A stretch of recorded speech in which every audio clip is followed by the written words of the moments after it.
नमस्कार दोस्तों, मैं अभय आप सबका स्वागत करता हूं आपके अपने इस मैथ्स के चैनल अभय मैथ्स में। दोस्तों, जैसा मैंने आपसे कहा था कि मैं आपके लिए एक नई सीरीज लेके आऊँगा जिसमें मैं एकेडमिक की मैथ्स पढ़ाऊँगा।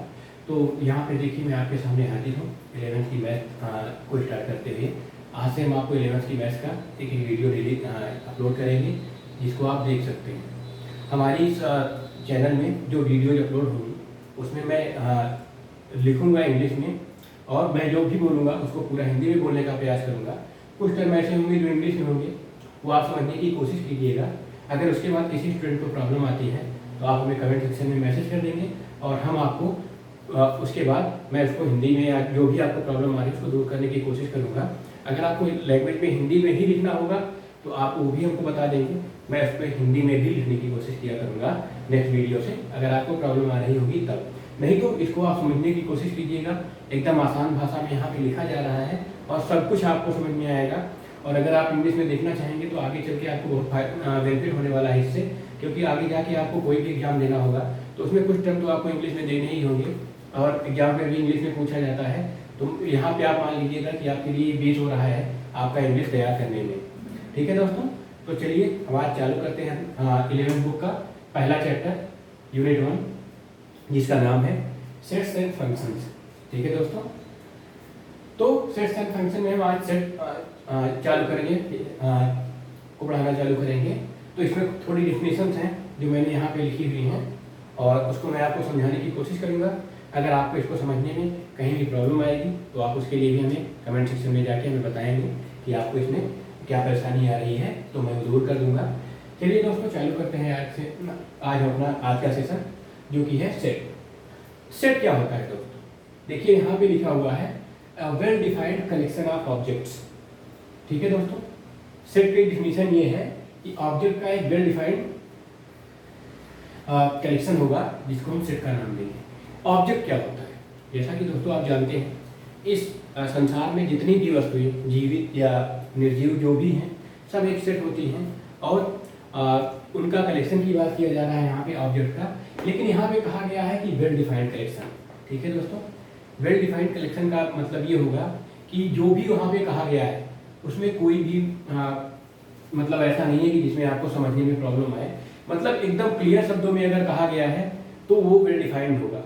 जैसे मान लीजिए आपसे कहा गया कि इस जैसे आप देखिए कोई स्कूल हमको दिया गया और उसमें कहा गया कि इसमें जो है मोटे बच्चों का कलेक्शन। तो मोटे बच्चों का कलेक्शन से मतलब ये हुआ कि हमको ये तो नहीं पता है कि मोटे बच्चे कैसे होते हैं। ठीक है दोस्तों, मोटे बच्चों से यहाँ पे मतलब हुआ कि मोटे हो, लेकिन उनकी डिफिनीशन नहीं दी गई है कि मोटे बच्चों का डिफिनीशन क्या होता है। ठीक है दोस्तों, लेकिन अगर कहा गया कि ऐसे बच्चे जिनका वजन जो है 70 किलोग्राम से ऊपर है तो वो उनका कलेक्शन होगा। तो यहाँ पे एकदम आपको बता दिया गया, कोई एम्बिग्युइटी नहीं है यहाँ पे कि इसमें क्या कहा गया है। एकदम क्लियर शब्दों में बताया गया है कि बच्चों जिनका वेट 55 किलो से ज्यादा है, ठीक है, ये उनका कलेक्शन होगा। ऐसे ही अगर कहा जाए कि हम मंडे को 1 बजे आएंगे, ठीक है, मतलब ऐसे जैसे जहाँ पे कोई विजिटर्स आ रहे हैं वहाँ पे ये बताया गया कि इसमें इतने विजिटर्स आ रहे हैं। लेकिन अगर हम एक टाइम पीरियड देते हैं, ठीक है, कि यहाँ पे इतने से 1 बजे से 2 बजे के बीच में आ रहे हैं, मतलब हमने एकदम डिफाइन कर दिया कि 1 बजे से 2 बजे तक जितने लोग आए होंगे उन्हीं को हम यहाँ पे ऐड करेंगे। ऐसे ही दोस्तों बहुत सारे हो सकते हैं। जैसे मान लीजिए एक कलेक्शन हम आपको बता दे रहे हैं। ठीक है दोस्तों, एक कलेक्शन हम आपको और बता देते हैं कैसे होगा कि साल में किसी एक दिन की बात की जा रही है कि यहाँ पे, और ये कह दिया जा रहा है कि उस पे जो है हमारे विजिटर का तो मैंने आपको बता ही दिया है कि विजिटर से 1 घंटे के अंदर जितने आ रहे हैं। और भी यहाँ पे एग्जाम्पल बनाए जा सकते हैं, जैसा कि मैं आपको बताने की कोशिश कर रहा हूँ वेल डिफाइंड ऑब्जेक्ट्स में कि ये कहा गया है कि जितने भी बुजुर्ग इंसान, ठीक है, बुजुर्ग इंसान से मतलब आप क्या समझते हैं, हम जैसे अपनी एज में हैं तो हमसे बड़े भी जितने हैं हम उनको भी मान सकते हैं। ठीक है दोस्तों, लेकिन अगर ये कह दिया जाए कि ऐसे इंसान जो 50 साल के ऊपर है, आपको एक लिस्ट दी जाए, उसमें से कहा जाए कि आप एक लिस्ट बनाइए, उसमें ऐसे इंसान आप दिखाइए जो कि 50 साल से ऊपर है, तो हमारा 50 साल हमें यहाँ पे डिफाइन कर दिया गया, तो इसमें कोई एम्बिग्युइटी नहीं आएगी और जो है ये एकदम क्लियर हो जाएगा कि ये जो है एक सेट है। ठीक है दोस्तों, अब सेट को रिप्रेजेंट कैसे करते हैं? सेट को रिप्रेजेंट करने के लिए हम कैपिटल लेटर्स का यूज करते हैं, वो चाहे ए हो, बी हो, सी हो, डी हो, कुछ भी हो सकता है, A B C X Y M, कुछ भी हो सकता है। कैपिटल लेटर्स में हम आपको यहाँ पे आप लिखिएगा तो ये हमारा सेट का रिप्रेजेंटेशन होगा जो कि कैपिटल लेटर्स में होता है। चलिए दोस्तों, अब सेट के एलिमेंट, सेट में जो भी संख्या होते हैं, ऑब्जेक्ट्स होते हैं, उनको क्या कहते हैं? ठीक है, मान लीजिए हमारा एक सेट है, चलिए इसको मिटा देते हैं, रिप्रेजेंटेशन तक हम आपको बता चुके हैं। यहाँ पे हम आपको डिफाइन कर देते हैं कि जैसे मान लीजिए हमारा यहाँ पे एक सेट है, चलिए हम उसको डिनोट कर देते हैं के से। के हमारा एक सेट है, कैपिटल के, ठीक है। इसमें जो है मान लीजिए कुछ भी है, A B D F G, ऐसे कुछ भी है, कितने भी वो हैं ऑब्जेक्ट हैं, ठीक है दोस्तों। तो यहाँ पे कहा जाएगा कि के हमारा एक सेट है जिसमें 5 ऑब्जेक्ट हैं, ठीक है दोस्तों। ये जो 5 ऑब्जेक्ट हैं इनको इस सेट के का मेंबर बोलेंगे, ठीक है। सेट के का मेंबर बोलेंगे या एक सेट का एलिमेंट बोलेंगे, ठीक है दोस्तों। तो ये सेट के एलिमेंट, यहाँ जो के सेट है इसके एलिमेंट क्या हो गए? A B D F G, कुछ भी हो जाए, ये एलिमेंट हो गए 5 इसके।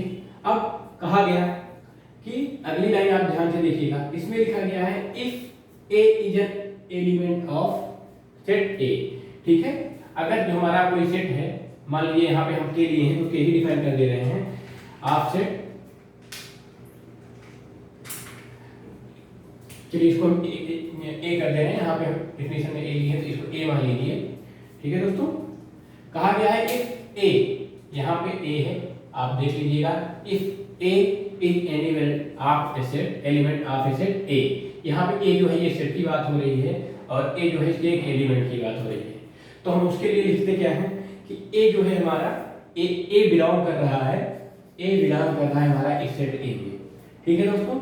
और अगर ये नहीं होता इसका एलिमेंट तो हम लिख देते ए नहीं बिलोंग कर रहा है सेट ए में। जैसे मान लीजिए यहाँ पे सी नहीं है, तो अगर आप सी के बारे में पूछे क्या सी ए में बिलोंग कर रहा है तो आप बोलेंगे नहीं, बिल्कुल नहीं कर रहा है। तो सी जो है हमारा सेट ए में बिलोंग नहीं करेगा, ठीक है दोस्तों। यहाँ पे ये हो गया, इसको मतलब कैसे होता है कि सेट के एलिमेंट है कि नहीं, ये इसका मतलब ये हुआ। अब सेट को हम प्रिस्क्राइब कैसे करते हैं, मतलब उसको हम दिखाते कैसे हैं। मान लीजिए हमारे पास कुछ एलिमेंट है तो उनको हम सेट में कैसे दिखाएंगे कि सेट में है, ठीक है। तो यहाँ पे कहा गया है कि सेट को रिप्रेजेंट करने के 2 तरीके हैं, ठीक है दोस्तों। सेट को रिप्रेजेंट करने के, डिस्क्राइब करने के 2 तरीके हैं। पहला कहा गया कि आपका ये रोस्टर फॉर्म है, ठीक है। रोस्टर फॉर्म में क्या होता है? रोस्टर फॉर्म में होता है कि हमारे पास जितने भी एलिमेंट हैं हम उनको सेट के अंदर डिफाइन कर देंगे। List all the members of set with in braces, उनको हम जो है ब्रेकर के अंदर डिफाइन कर देंगे और सेपरेटेड बाय कॉमास। तो जितने भी मेंबर हैं उनको हम जो है एक सेट में डिफाइन करेंगे, एक ब्रेसेस के अंदर डिफाइन करेंगे और उसके बीच में कॉमा लगा देंगे। जैसे यहाँ पे कहा गया कि हमारा एक सेट ए है जिसमें 1 से लेकर 10 तक एलिमेंट है, ठीक है दोस्तों। तो यहाँ पे हम जो है 1 से 10 तक के एलिमेंट को हम यहाँ पे शो कर देंगे, ठीक है। 1 से 10 तक, तो उनको कॉमा से सेपरेट करना है। 1 से 10 तक को हम पूरा लिस्ट कर देंगे और सबके बीच में कॉमा लगा देंगे, ठीक है दोस्तों। ये होता है। दूसरा, एक सेट मान लीजिए हमारे पास एक बी है, ठीक है। इसमें कहा गया कि हमारे जो इंग्लिश वर्ड वाला में वोवेल होते हैं, ठीक है, उनका जो सेट है। तो यहाँ पे क्या हो जाएगा, यहाँ पे 5 एलिमेंट होंगे, हम जान रहे हैं ए ई आई ओ यू। तो यहाँ पे 5 एलिमेंट डिफाइन हो गए जो सेट के एलिमेंट हैं। तो दोस्तों जो हमारा सेट रोस्टर फॉर्म होता है उसको ऐसे रिप्रेजेंट करते हैं हम। दूसरा देखिए बेटा, set builder form. Set builder में फॉर्म में क्या होता है, हम एलिमेंट को नहीं लिस्ट करते हैं, हम एलिमेंट जो प्रॉपर्टी सेटिस्फाई कर रहा है उसको लिस्ट करेंगे। ध्यान से देखिएगा दोस्तों, लिस्ट ऑल दी प्रॉपर्टी जो भी है satisfied by the element of a set, ठीक है दोस्तों।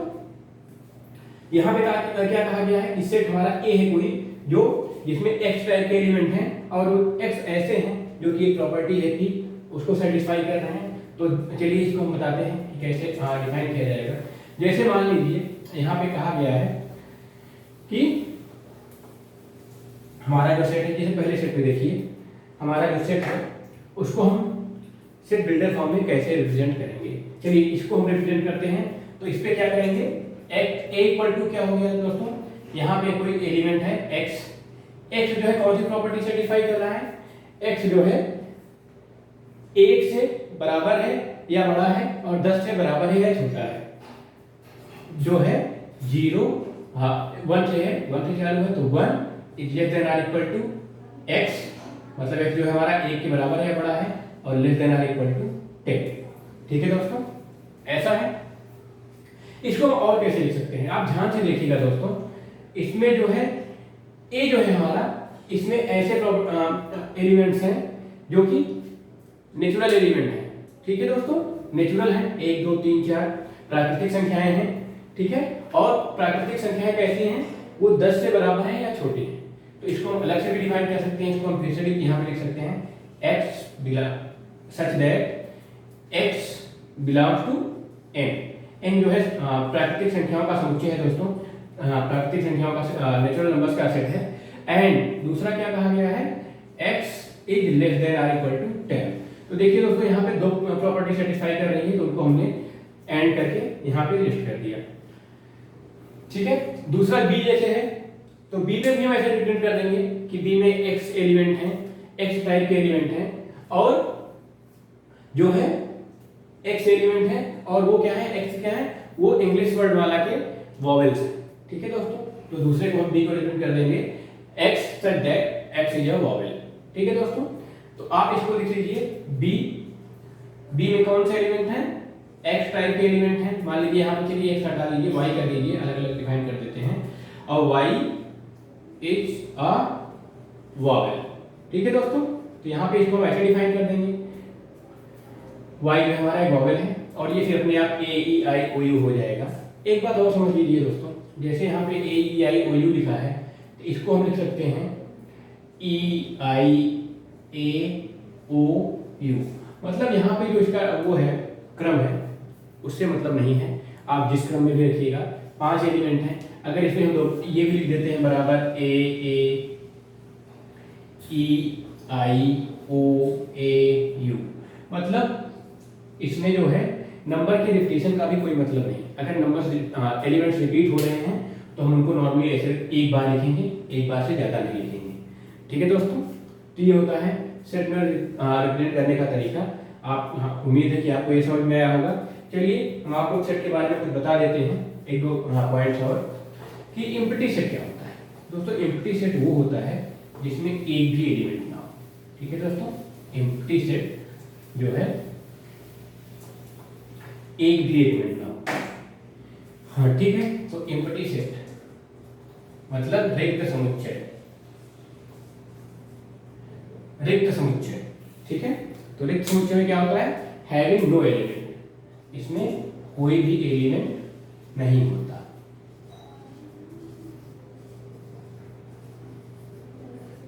तो यहां पे रिप्रेजेंटेड बाय, इसको हम फाई से रिप्रेजेंट करते हैं।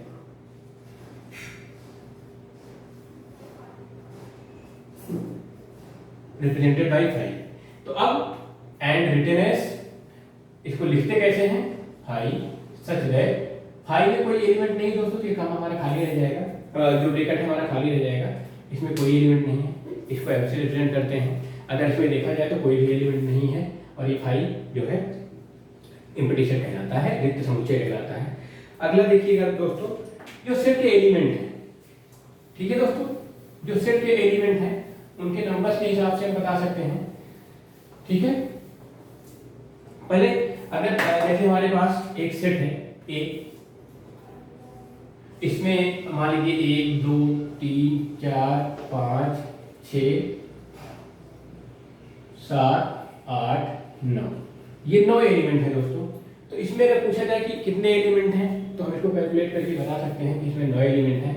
लिखते कैसे हैं इसको, इसका जो हमको नंबर बताना होता है कार्डिनल नंबर होता है, इसमें कितने भी एलिमेंट हैं, कितने एलिमेंट हैं उसको बोलते हैं, रिप्रेजेंट करते हैं एन ए से, मतलब इसमें नंबर ऑफ एलिमेंट्स इन ए, इसको ऐसे लिखते हैं दोस्तों, आप इसको समझ लीजिए ध्यान से। और एन ए कितना हो जाएगा, यहाँ पे एन ए हो जाएगा 9, क्योंकि हमने इसमें 9 एलिमेंट लिखे हैं। तो नंबर ऑफ एलिमेंट क्या होता है, उसमें नंबर ऑफ जो है उसके मेंबर कितने हैं वो होता है एन ए इक्वल टू 9। चलिए इसका अगली डेफिनेशन देखते हैं। ये जो नंबर होता है इसके हिसाब से हम इसको बता सकते हैं एक फाइनाइट सेट, एक इनफाइनाइट सेट। दोस्तों चलिए फाइनाइट सेट देखते हैं।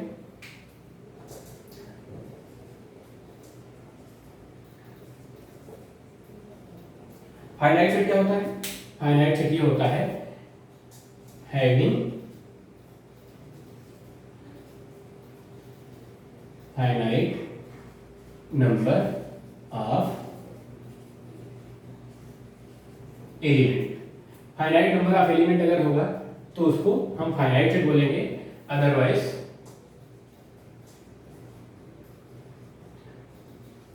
Set is known as infinite set. ठीक है दोस्तों, नहीं तो हम उसको इनफाइनाइट सेट बोलेंगे। ठीक है दोस्तों, फाइनाइट सेट आप देख सकते हैं, जैसे एक समुच्चय ले लें जिसमें हम सप्ताह के सारे दिन को रख दें तो उसमें 7 एलिमेंट आएंगे, नंबर ऑफ एलिमेंट 7 हो जाएंगे। अगर हम देख रहे हैं कि नंबर ऑफ एलिमेंट जो है उसमें नंबर ऑफ एलिमेंट मतलब एक सेट बना दें जिसमें हम टोटल मंथ्स शो कर दें तो उसमें भी नंबर ऑफ एलिमेंट जो है 12 हो जाएंगे, ये भी फाइनाइट हो जाएगा। चलिए हम आपको इनफाइनाइट सेट के कुछ एग्जाम्पल देते हैं। ठीक है दोस्तों, तो पहला देख लीजिए, जैसे कि मैंने आपसे बात किया था n, set of natural number.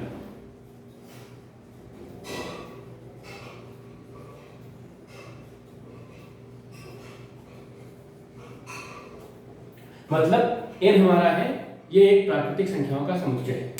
ठीक है दोस्तों, इसमें एलिमेंट क्या होते हैं? ये चालू होते हैं 1 2 3, लेकिन इसको हम डिफाइन पूरा नहीं कर सकते क्योंकि इनफाइनाइट सेट है। दूसरा क्या है दोस्तों? Whole number w। ठीक है दोस्तों, इसको w से प्रिंट करते हैं, सेट ऑफ होल नंबर्स।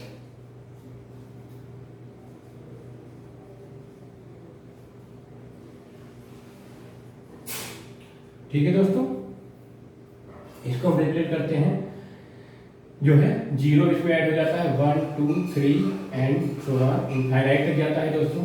इसलिए हम यहाँ पे जो है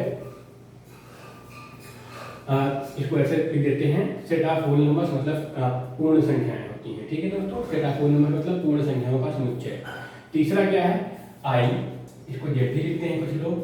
ठीक है दोस्तों, ये क्या होता है? Set of integers.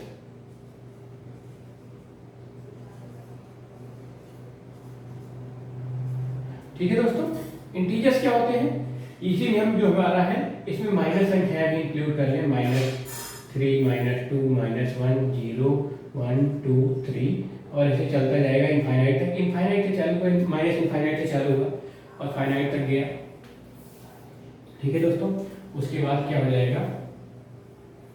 Q, set of rational numbers. ठीक है दोस्तों, रेशनल नंबर में क्या आते हैं? रेशनल नंबर में सर दोस्तों हम आपको इसको बता देते हैं, सेट बिल्डर फॉर्म में लिख दे रहे हैं, x such that x equal to p by q। ठीक है दोस्तों, in which p and q belong to w हो सकते हैं। ठीक है दोस्तों, होल नंबर में बिलोंग कर जाएगा, आप इसको नेचुरल नंबर में दिखा सकते हैं बिलोंग करना, और such that q is not equal to 0 and q is not equal to 0। तो यहाँ पे ऐसे एलिमेंट आएंगे जो कि p by q के फॉर्म में लिखे जा सकते हैं, और q 0 ना हो, q जो है होल नंबर्स हो, या तो आप इंटीजर बना सकते हैं, i बता दीजिए, p and q belong to i, integers होते हैं। आप z लिख सकते हैं इसमें, p and q belong to z। ठीक है दोस्तों, ऐसे ही हमारा हो जाता है इरेशनल नंबर्स का, या तो हमारा रियल नंबर्स का सेट हो जाता है, सारे जो है इसी में आते हैं। ठीक है दोस्तों, चलिए आगे बढ़ते हैं। तो अब मैं आपको बताने जा रहा हूं इक्वल सेट, मतलब बराबर के सेट क्या होते हैं। दो सेट बराबर कब कहे जाएंगे?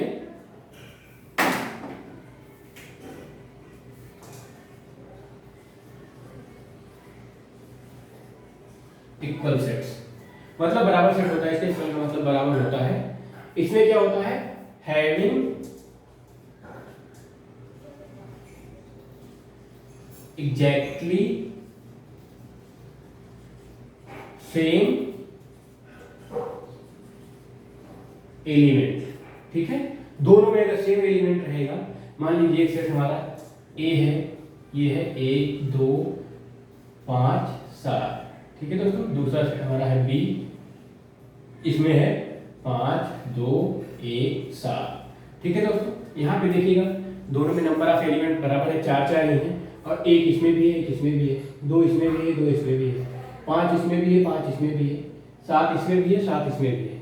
अभी मैंने आपको बताया था क्रम का कोई मतलब नहीं, इसको हम लिख सकते हैं 1 2 5 7, मतलब दोनों ए और बी जो हैं वो हमारे बराबर के सेट हुए। बराबर के सेट होने के लिए सेम एलिमेंट होने चाहिए, ठीक है दोस्तों। ये रहा बराबर के सेट का डेफिनेशन। मैं आपको क्वेश्चन बाद में कराऊंगा, पहले आपको पूरी डेफिनेशन बता दे रहा हूँ, ठीक है दोस्तों। इसकी अगली डेफिनेशन क्या है? Equivalent set. अभी इक्वल था, अब ये इक्विवेलेंट है। इक्विवेलेंट सेट में क्या होता है, ठीक है।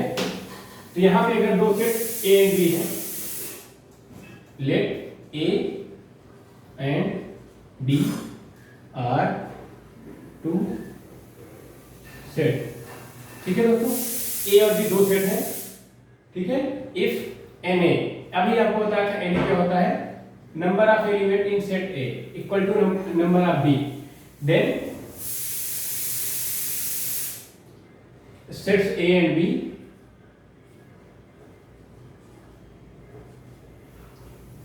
are known as equivalent sets। क्या कहा गया दोस्तों हिंदी में? आपको ये मैं आपको बता दे रहा हूं, आपको अगर लिखना हो तो मैं बोल रहा हूं, आप लिख लीजिएगा। दो सेट हमारे ए एंड बी हैं, ए और बी हमारे दो सेट हैं। इफ एन ए मतलब नंबर ऑफ एलिमेंट जो है ए में equal to n B, number of element in set B में बराबर है, तो दोनों सेट हमारे जो है इक्विवेलेंट सेट कहे जाएंगे। जैसे यहाँ पे ए लीजिए 1 2 3 4, बी देखिए 5 6 7 8, ठीक है दोस्तों। तो यहाँ पे एन ए कितना आया? 4 आ गया, 4 एलिमेंट है इनमें। एन बी कितना है? ये भी 4 आ गया दोस्तों। यहाँ पे देखिए एन ए और एन बी दोनों बराबर हैं, इसलिए हम कहेंगे कि ए और बी दोनों सेट जो हैं इक्विवेलेंट सेट है, ठीक है दोस्तों। तो आज की वीडियो में बस इतना ही, फिर आपसे मिलेंगे अगले टॉपिक के साथ। इसी में जो बचा हुआ है सेट थ्योरी में, समुच्चय सिद्धांत में जो भी बचा हुआ है उसके साथ में मिलूंगा आपसे अगली वीडियो में। तब तक के लिए नमस्कार।